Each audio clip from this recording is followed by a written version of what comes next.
Welcome back to episode 4 of Occult Studies and Ancient Magic, and this week we are covering the Emperor and the Heirophant. I think I'm saying that right. It always sounds weird when I say it out loud versus when I just read it. But thank you, Jorge, for being here and indulging us with all of your insightful wisdom. No, thank you for having me. Today. Yeah. Thank you for doing this, Julie. I wouldn't do it by myself. I'm too lazy. Same. Same. Well, I am excited for today. Yeah, these two cards are kind of a continuation of some of the cards that we have covered. The Emperor, we can start with the Emperor, is basically the male polarity of the Empress. In the Tree of Life, they occupy kind of opposite angles. And so the Empress, last time we can recap, we can say that she was a very, not kind of full of herself, but very confident. She was very much in power. She does not require the approval of anybody. She is just in power of not only herself, but the world around her. And she is the initiator of the circumstances around her, or whatever she wants to initiate. And in the very same manner, so it's the Emperor. The Emperor, if you notice, has rams all over, both the Rider-Waite and the Thot deck. And the ram is a symbol of Aries, and it's very coincidental that we are doing this particular episode around, kind of close to the spring equinox, because and then I think we're in Taurus now, but we just passed Aries, and Aries is the beginning of spring.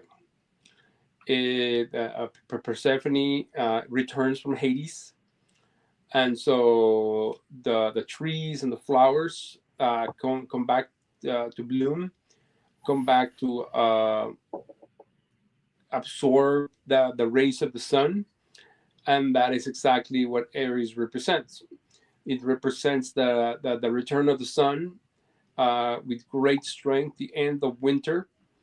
And so the colors that we see in the card, in this card, and in the Thot deck, which they're basically the same type of colors, a red and the orange and the yellow, that is indicative of the sun.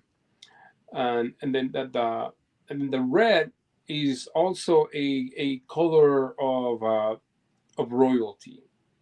In the sky, you have the scarlet, or you have the porphyra. When the way they did purple, they did the purple dye back in the day. It kind of transformed into like a very transparent color, shall we say? It came from slime, from sea slime, and then that transparent started turning into yellow, then it started turning into red, and eventually turned purple. But even both red and purple, or that dark red, was very expensive, and so only royalty will wear it. That's why Julius Caesar is like displayed with like either a red kind of like a shirt, or a red tunic, or a red caparazon, kind of like the thing that covers the tunic. And so that is where the scholars come from. They're both royal people, rich royal people. The Hierophant in the other card, it is I think Pixie Smith, who was the one that drew this particular card, was deeply inspired by the previous decks that preceded her, the old tarot decks of Papoose. And so Papoose, we have talked about him about in other episodes, where he developed a deck called the Tarot of the Bohemians. And in that particular card, the Hierophant is not the Hierophant, but it's the Pope. And so the Hierophant was more of a Golden Dawn word. The Pope, it is more of a Catholic thing. In fact, we just had a new Pope today. Talk about coincidences. We're Yeah, talking right. about the Pope, and then the Hierophant is the leader of the Golden Dawn Greats. Is the if I should quote the Golden Dawn ritual, it is the dispenser of the mysteries, the teacher, the one that holds the keys. And in fact, if you look at the card of there should be some keys there. Oh yeah, there are. Yeah. There's some keys at the bottom of the Hierophant card. Uh, then those keys in the Pope are the keys of Saint Peter, but in the Hierophant they are the keys of the conscious and the unconscious. Because if we look at the Hierophant in the Thot deck, the Thot deck does not have it is not, the Hierophant is not standing on a flat surface. It's standing on a more of a three multi-dimensional, kind of a three-dimensional uh, kind of dais, shall we call it? I don't know how else to call it. And that is very much of the in the spirit of the Golden Dawn, because the Golden Dawn, there have been, we don't really quite know in the literature what happened before the Greats, but there were some tales. I'm talking about William Butler Yeats, where he described his first approach to the dais, I believe, in the neophyte grade.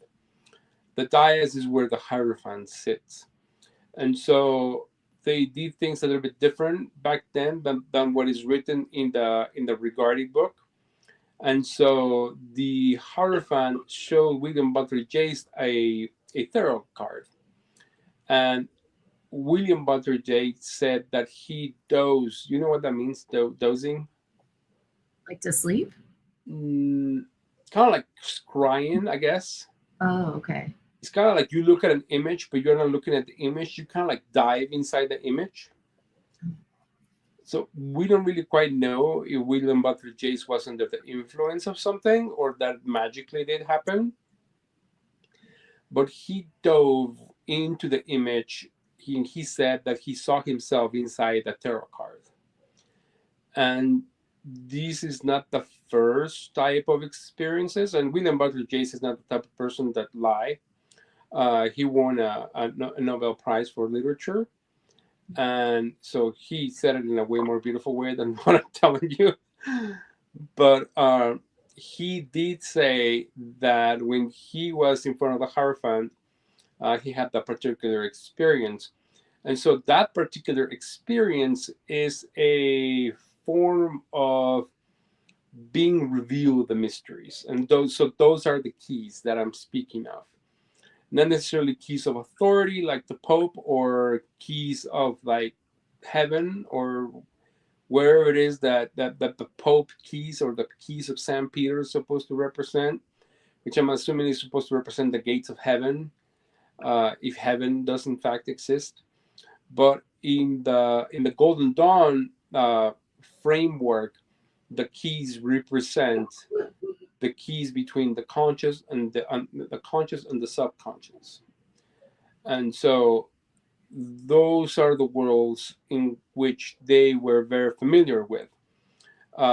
Some people, the Golden Dawn was heavily inspired by the by Madame Blavatsky people, the Theosophists, and to the Theosophists, they use the term the astral plane, and so the Hierophant in this instance, both in the outer order and the inner order of the Golden Dawn, the is considered the master or the one the guide between these world and the astral plane. In the vault, that becomes more of a true practice, because the vault, as the literature we have today, is just used on the is just used on the Corpus Christi. But it is obvious from the literature that MacGregor Mathers and Falcon did not only use the both great hierophants of the Golden Dawn, the most historic hierophants of the Golden Dawn. They did not only use the vault on Corpus Christi. I think you know what I mean by Corpus Christi, like the day of Corpus The body Christi. of Christ. Yeah, no, it's Corpus Christi is a holiday. Oh. It's a Catholic holiday, but the papers that we got of the vault came from Falcon, who had his temple up in the House of Wara in New Zealand, and so the literature says that the vault, or this particular magic room, is supposed to open on the day of Corpus Christi, which is I forgot. I think it's about June or July, and so but the literature or some of the journals definitely denote that the vault was used for initiation around the time of Corpus Christi, but the vault was used constantly by the inner order initiates. And so, why am I telling you all of this? Is because that is who the Hierophant is. The Hierophant in the Pixies myth deck is just very much like the Pope. It has two pillars, and it has some two guys kind of like talking to the Pope. But in the Thot deck, we get more of a vault type of imagery. If you want to, I don't know if you can put that card. So in this, the Hierophant is way more in the vault here. You have kind of like the rays up and kind of like a darkness kind of in the middle at the bottom, and then one of the big huge clues that we have that is Isis right in between his legs. Mm-hmm. Let me tell you a little bit about Isis. Isis in the Golden Dawn, much like in the Egyptian pantheon of the gods, she is the one that gathers the pieces of Osiris to give birth to Horus.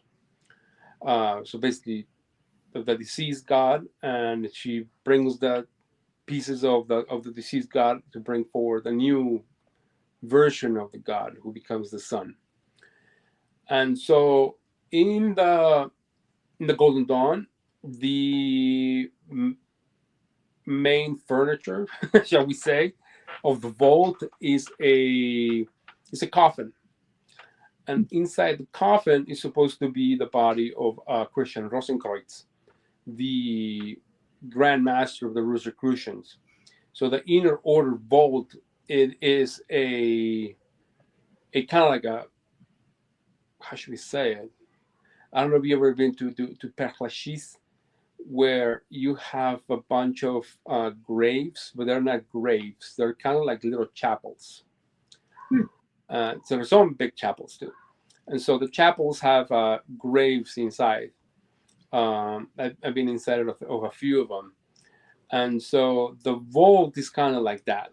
I guess it was a very Frenchy thing. I haven't seen that many. In fact, I haven't seen a single one like this in England. It's more of a French thing. Particularly, I've seen a lot of them in Père Lachaise. And so there is a coffin inside of a chapel.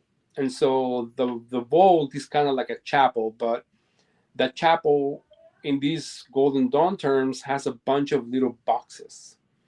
And so the vault of Christian Rosenkreuz had a bunch of little boxes, according to the legend, and those boxes had magical tools inside of them, and they were able to they were able to open and do certain things, because Christian Rosenkreuz was like a great master who mastered many different arts and many different had many different contacts with many gods.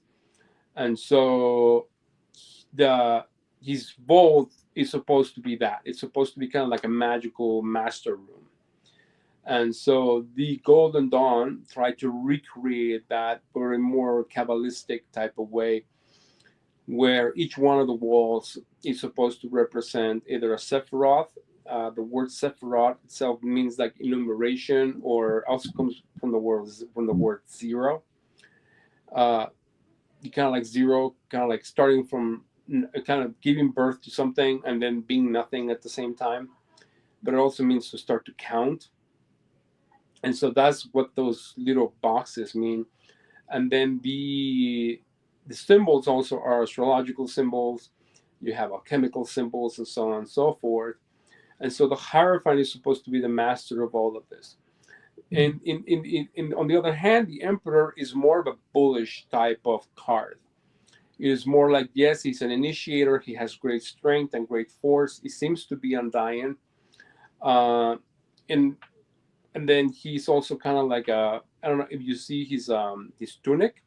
It has little bees on it, according to Crowley.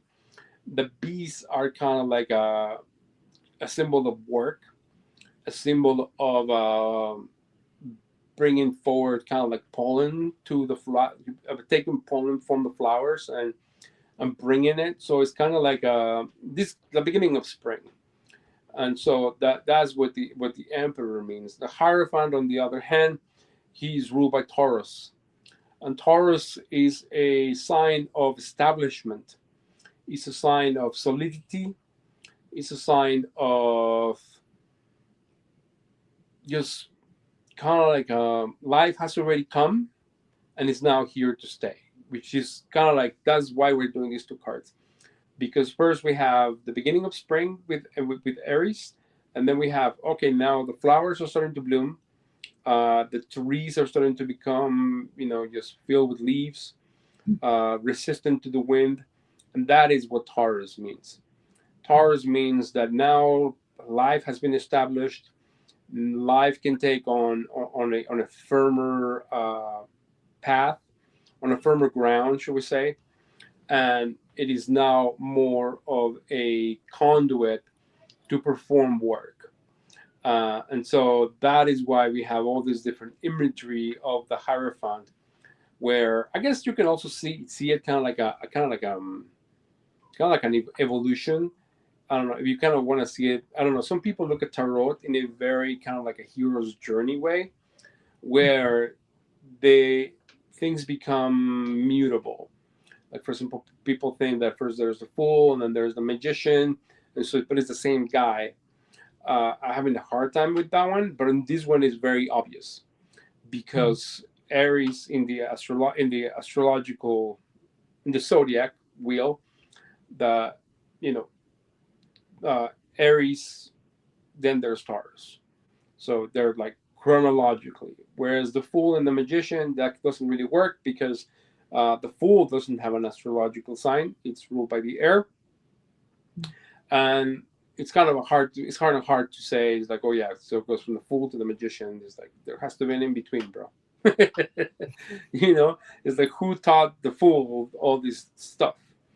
Yeah. But in these two cards, it is more of a development where you have the emperor full of strength, and then you have kind of like a hero's journey where now the hero has become wise through the trials of the sun, the trials of this new beginning of having all this power and potentially losing it, but he has learned a lot of things.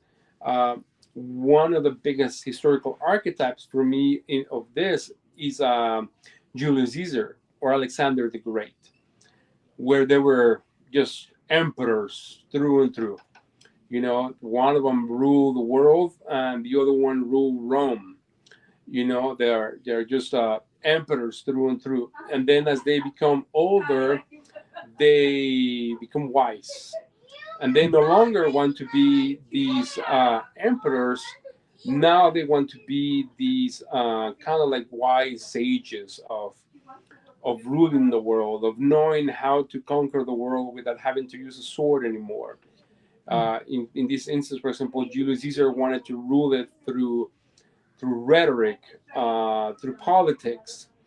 Alexander, on the other hand, he wanted to use also politics. You know, once he conquered Babylon, you know, he wanted to go to India, and then he came back, but didn't really quite know how to get there. And so he became more of a thinking type of kind of an emperor. And so that to me is the best type of historical archetype to represent these two particular cards. I like that. And now it makes more sense why there's all these strong animals over here with the Heirophant. I was like, okay, bull, obviously Taurus, and then obviously elephants is giving me that like steady, like stable energy. Yeah. Yeah, and then we also have the eagle and the man and the bull. And what should we say we have? Oh yeah, so the bull obviously represents the earth.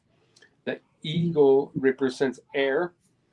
And then the one on the bottom right should somehow be water, but I'm not sure what that even is. Yeah, I was gonna ask you. I'm not sure what water that is. Dragon. Yeah, but the Hierophant is supposed to be the master of the four elements. So obviously we have the earth, the air. One of them is supposed to be fire, or maybe the bottom right is supposed to be fire. I don't know. It looks kind of like that would be my guess.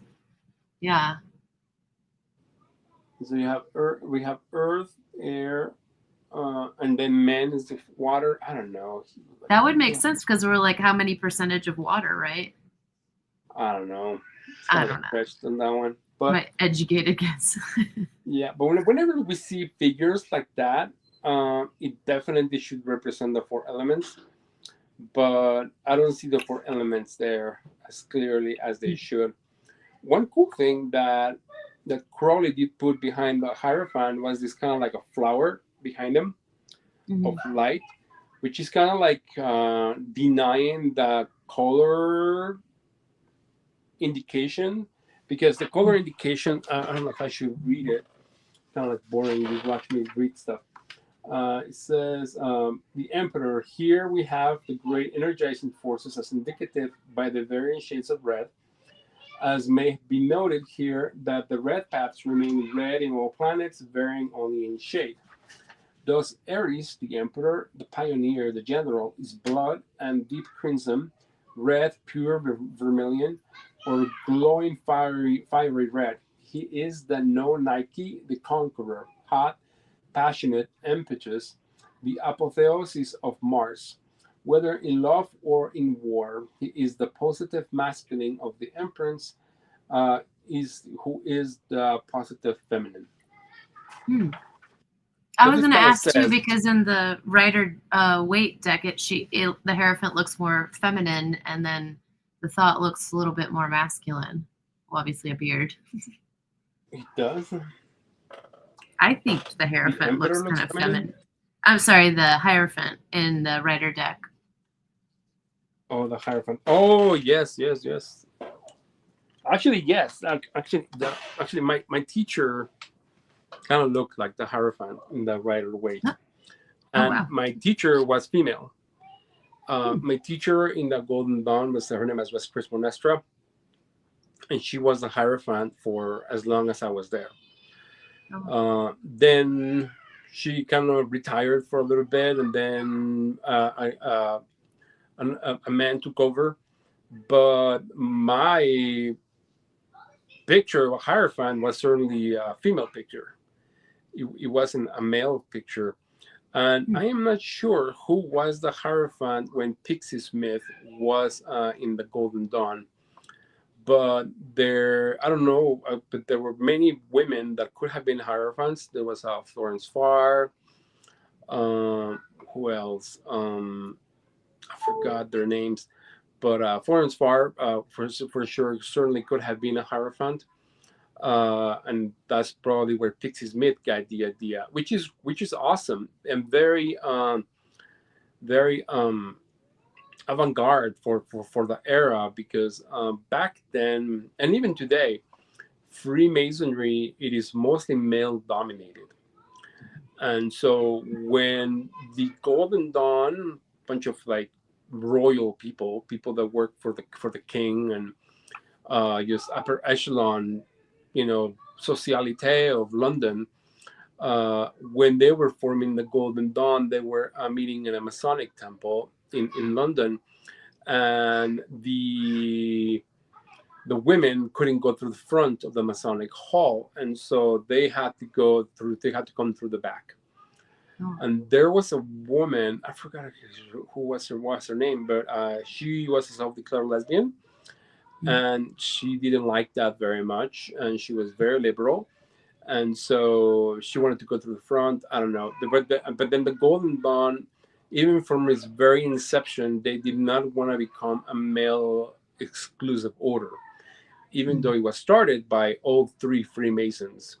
Well, MacGregor Mathers was not that much of a Freemason, but Westcott and Woodman were certainly very high up in the Masonic orders, only male-dominated Masonic orders.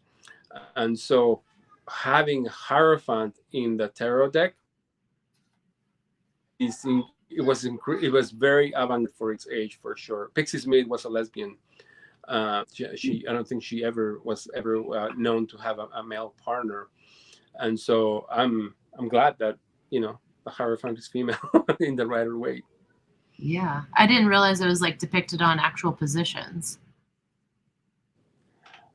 What do you mean positions? Like in the temple, I didn't realize there was like an actual position of Hierophant in the order. Yeah, their offices. The neophyte hall of the Golden Dawn has 7 positions, 7 officers.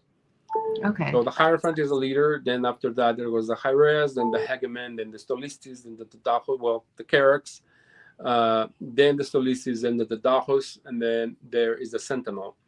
And so there are 7 officers in the Neophyte Hall. Then there are, I think 5 officers in the Salator, and then it goes down from there. But those are officers, kind of like in Freemasonry. Freemasonry, you have the master, the junior and senior warden, you have the chaplain, and so it's very much, the Golden Dawn is very Masonic. And so in the Masonic order is called the officers. In the Golden Dawn, we don't call them that. We just call them kind of like the offices. Okay, that makes sense. But they can be taken by both male and female. Okay, that makes sense. I think I got a couple of extra slides in here that I just kind of happened to grab from the internet, and I don't know if these do anything, but maybe they have. I reworked that tree. In fact, I made a tarot deck a long time ago. I don't have one with me, but I think that tree that you just showed is wrong. Mm-hmm. Okay. My Hierophant is between Geburah and Chesed. Okay. And my Emperor is between Chokmah and Keter. Okay, interesting. Because that tree that you're looking at, if you're showing those cards, those assignations come from Papus, which the Fool is 0, the Magus is 1, and so on and so forth. And I think that's silly. My assignations are astrological, and they become numerical. And so the spheres are represented by elements, and that they're not represented by, chronologically, like 0, 1, 2, 3. And so maybe in the Spanish video, I will bring my tarot deck, and then I can show you the back of it, which basically shows the my path assignations. I wrote a book about it. In fact, I just finished it. Oh, cool. I just finished it. Congratulations. Thanks. And now I'm also trying to finish my Hecate book because I'm going to be selling stuff on the 25th of this month at the Utah Pagan Market. And Fun. so I'm bringing my little Hecate candle holders. And I'm hoping to bring at least a couple of my books Awesome. to try to read. And I'm going to be selling my child Your tarot child? decks. Oh, I was Yeah, like, wait. Yeah, because the art looks like a 5-year-old like drew it. Oh, you're so funny. So I'm the one that drew it, but I am not a child, but it looks like a child drew it. So You're so funny. it's like I drew them on my I drew them and I colored them in paint. These look super rustic, but the symbolism is so wonderful. So I'm gonna see if anybody will buy them. Cool. I love that. Yeah.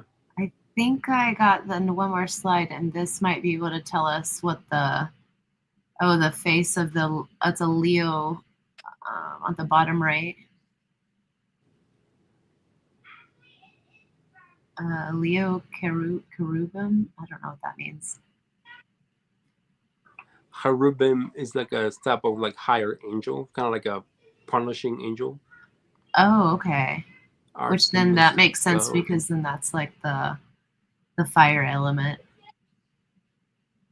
Oh yeah, the one at the bottom, yeah, Leo cherubim, yeah, like fire, yeah. Yeah, that makes sense. Aquarius cherubim, maybe. Oh. But yeah, like I said, it should be represent. Yeah, the bottom one is probably fire, and the top one should be water. But I don't know. I don't buy it. I mean, it's not that I don't buy it. It's just like it's not the drawing is not as convincing for me. Yeah. Throne of a bull. To me, people are made out of water, so. Yeah, maybe I don't know. I would like it to be a lot more descriptive, but maybe there's a reason why. I don't know. Yeah. Interesting. Yeah, this was very interesting. Okay, so trying to come down through, see if I have any questions so far. So I like your representation. The Emperor is like coming into the beginning of spring, getting to like starting the process, and then moving into the Heirophant of like already like an established thing and like solid. I liked your analogy of the leaves that don't blow off in the wind, as we're like literally watching the seasons change. That was really beautiful. Do you have anything else you want to add for these slides? No, I'm good. I think we should jump into the Spanish one. Okay. Do you want to wait till 8, or you just want to go straight into it? Actually, I want to do it at my greenhouse, if that's okay. I'll just have to go upstairs. Of course. Yeah, no worries. I'll see you in like 17 minutes. Cool. Thanks. All right. Thank you. Thanks. Bye-bye.